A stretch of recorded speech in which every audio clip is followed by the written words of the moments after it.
हरे भरे हरियालीपुर गांव में एक किसान रहता था। किसान वीरू। वीरू बहुत मेहनती था, लेकिन इस बार बारिश बहुत कम हुई थी। मिट्टी सूखी थी, खेत फट चुके थे और फसल बार बार खराब हो रही थी।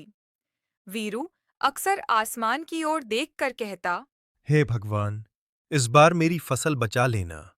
मेरा गांव भूखा ना रहे। पूरा गांव चिंतित था। हर तरफ उदासी फैली हुई थी। एक शाम वीरू खेत के पास बैठा था कि तभी एक बूढ़े साधु उसके सामने प्रकट हुए। उनके हाथ में एक छोटी चमकीली थैली थी।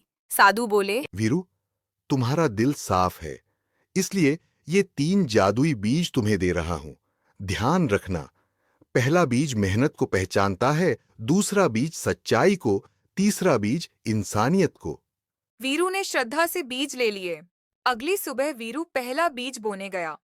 जगह चुनते चुनते उसे एक जमीन मिली जो पत्थरों से भरी थी।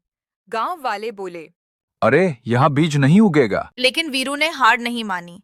उसने घंटों मेहनत की, पत्थर हटाए, मिट्टी समतल की, पानी लाया और बीज बो दिया। शाम होते होते जमीन से हल्की सुनहरी रोशनी निकली और देखते ही देखते वहां सुनहरी गेहूं का पौधा उगाया। वीरू खुशी से झूम उठा।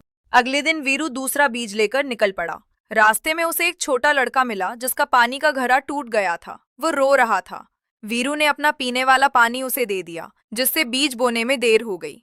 जब वीरू खेत पहुंचा तो तेज धूप थी, फिर भी उसने बीज बो दिया। कुछ ही देर में जमीन हरी भरी होने लगी और एक सुंदर सब्जियों का खेत उगाया। वीरू समझ गया, सच्चाई और नेकी कभी वाया नहीं जाती। तीनों बीजों से हुई फसल ने गांव की तस्वीर बदल दी। हर घर में अनाज, सब्जियां और फल भर गए।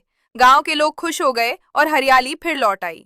उस शाम साधु फिर आए और बोले, वीरू, जिस किसान के दिल में मेहनत, सच्चाई और इंसानियत होती है, उसकी जमीन कभी बांझ नहीं होती। मेहनत करो, सच्चे रहो और सभी के साथ इंसानियत निभाओ। जीवन भी हरा भरा होगा और खेत